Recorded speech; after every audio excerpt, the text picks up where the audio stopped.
बिस्मिल्लाहिर्रहमानिर्रहीम। स्टूडेंट, आज का जो हमारा टॉपिक है बिकॉज हम अर्थमेटिक मीन को डिस्कस कर रहे हैं। मेजर ऑफ सेंट्रल टेंडेंसी हमारे पास पंजाब यूनिवर्सिटी पार्ट 1 की बुक हमारे पास है। मिराजुद्दीन मिर्जा की जो बुक है एफएससी पार्ट 1 एंड 2 की, वो आपको करवा चुकी हूँ। उनसे रिलेटेड तमाम एग्जाम्पल्स, तमाम थ्योरी हम कर चुके हैं। डॉक्टर शाहिद कमाल और शेख मोहम्मद चौधरी की जो बुक है वो आपके साथ डिस्कस कर चुकी हूँ, इसके एक्सरसाइज तक डिस्कस कर चुकी हूँ।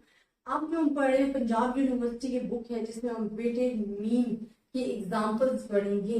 अब स्टूडेंट, वेटेड मीन क्या है कि जिसमें हमारे पास, जितना हमने प्रीवियस वीडियोस में डिस्कस भी किया था, कि जब आपको डिफरेंट कमोडिटीज गिवन होती हैं और उन कमोडिटीज के साथ उनकी इंपॉर्टेंस गिवन हो, उनके वेट्स गिवन हो, देन वो वेटेड मीन होता है। और वेटेड मीन आपको स्पेशली एग्जाम्पल्स जब भी कोई दी जाती है तो उसमें कहा जाता है कि जी आप वेटेड मीन फाइंड करें। अब हमारे पास एक एग्जांपल्स है जहां पे हमें कुछ डेटा गिवन है, मैं आपको करवाना चाहती हूँ ताकि आपका जो वेटेड मीन का कॉन्सेप्ट है वो क्लियर हो जाए। अब हमारे पास डिफरेंट टाइप्स ऑफ आइटम्स हैं, कमोडिटीज हैं, जिसमें हमारे पास फूड है, रेंट है, क्लॉथिंग है,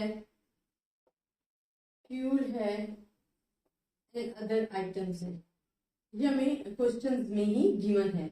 अब हमारे पास क्या है, एक्सपेंडिचर्स हमारे पास जो दिए हैं वो हमारे पास क्या है, वो हमें इन्होंने दिए जी 290, 54, 98, 75 एंड 75। देन उन्होंने दी है वेट्स। ये क्वेश्चन ही मैं लिख रही हूँ, इसमें भी किसी किस्म की मैंने चेंजिंग नहीं की है। 7.5, 2.0, 1.5, 1.0, 0.5। अगर हम इसका टोटल करते हैं तो 12.5 आ जाएगा।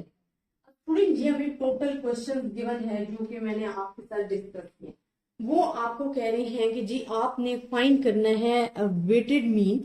वेटेड मीन जब भी आता है, एक तो वो आपको बोलेंगे जी आपने वेटेड मीन फाइंड करना है, ठीक है। अगर वो वेटेड मीन नहीं कह रहे, आपको मेंशन नहीं किया गया क्वेश्चन में कि जी वेटेड मीन फाइंड करना है, तो आप देख सकते हो उन्होंने वेट्स दे दिए हैं। जब वेट्स दे दिए हैं, इट्स मीन अगर आपने एवरेज फाइंड करनी है, मीन फाइंड करना है और वेट्स भी साथ गिवन है, तो you can apply the formula of the weighted mean, ठीक है। आपने सिंपल दूसरा मीन नहीं फाइंड करना बिकॉज आपके पास अब वेट्स गिवन है, आपने वेटेड मीन लगाना है। अच्छा, ये तो हमारे पास अब क्लियर हो गया कि जो वेट्स हैं it's showing for the W, ठीक है। अब एक्सपेंडिचर्स है, एक्सपेंडिचर किस चीज को शो कर रहा है। मैं देखें, वेटेड मीन का जब भी आप फार्मूला पढ़ते हो ना, तो you must be required the two things. First is the weights, second is the number of observation value. अब ये नंबर ऑफ ऑब्जर्वेशन है बिकॉज फूड के एक्सपेंडिचर क्या है 290 है, रेंट के एक्सपेंडिचर क्या है 74 है, क्लॉथिंग का क्या है 98 है, फ्यूल क्या है 75 है, अदर आइटम्स क्या है 75 है। इट्स मीन कि ये आपके पास एक्सपेंडिचर एक्स है जो कि आपको गिवन है।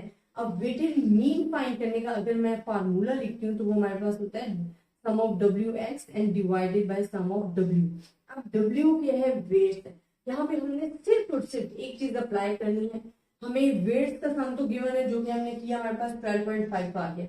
फिर हमें चाहिए एक्स और डब्ल्यू को मल्टीप्लाई करके उसका सम लेना है। देखिए अब आपके पास एक्स भी है, डब्ल्यू वेट्स भी है, तो अब हमने डब्ल्यू और एक्स को क्या करना है, मल्टीप्लाई करना है। आप अगर 290 को मल्टीप्लाई करते हो 7.5 से, तो जो आपके पास वैल्यू आती है मैं आपको दे देती हूँ लिखकर, और ये आपने कैलकुलेटर यूज करना है। 74 एंड 2.0 को आपके पास आएगा 108। 98 को मल्टीप्लाई करोगे 1.5 के साथ तो 147 आ जाएगा। इसी तरह 75 और दिस वन करोगे तो आपके पास 75.0 आ जाता है। इनको मल्टीप्लाई करेंगे तो 37.05 आ जाएगा।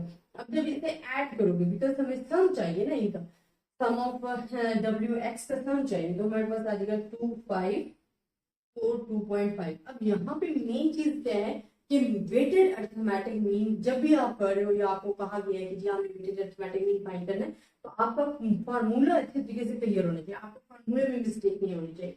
अगर आपके फार्मूले में मिस्टेक है, इसमें आपने कैलकुलेशन भी सही नहीं करनी, और तो हमने बड़े गौर से कैलकुलेशन करके अब हमें सिंपल इनके वैल्यू जहां जहां जो गिवन है हम वो पुट कर देते हैं। यहाँ सम ऑफ डब्ल्यू एक्स गिवन है, ये हमने ले लिया जी 2542.5। यहाँ डब्ल्यू गिवन है तो ये 12.5। जब आप कैलकुलेटर पे सॉल्व करोगे तो आपके पास जो आंसर आएगा वो 203.4 जो है वो आपके पास वेटेड अर्थमेटिक मीन जो है आपके पास आ जाएगा। तो इस तरह की एग्जांपल्स आपके पास आएंगी, आपकी बुक में गिवन भी है। अगर आप एक्सरसाइज में जाके देखते हो तो जो वेटेड अर्थमेटिक मीन से रिलेटेड एग्जांपल्स हैं उसमें आपको एक्स ऑब्जर्वेशंस भी गिवन होंगी, वेट्स भी गिवन होंगे। और अगर वो खुद कहते हैं कि जी आपने वेटेड अर्थमेटिक मीन फाइंड करना है तो आपने सिंपली फार्मूला लिखना है और फिर आपने देखना है कि आपको फार्मूले में क्या क्या चीज रिक्वायर्ड है। जो जो चीज रिक्वायर्ड है आप सिंपल वो लिखो, मल्टीप्लाई करो और आंसर ले लो। तो आई होप स्टूडेंट आपको इस लेक्चर की समझ आई होगी। अगर आपको फिर भी किसी भी किस्म की कंफ्यूजन है आप मुझसे डिस्कस कर सकते हो। ज्यादा से ज्यादा स्टूडेंट्स के साथ भी शेयर कीजिएगा ताकि सब स्टूडेंट इससे फायदा उठा सके। अपनी दुआओं में याद रखिएगा। अल्लाह हाफिज।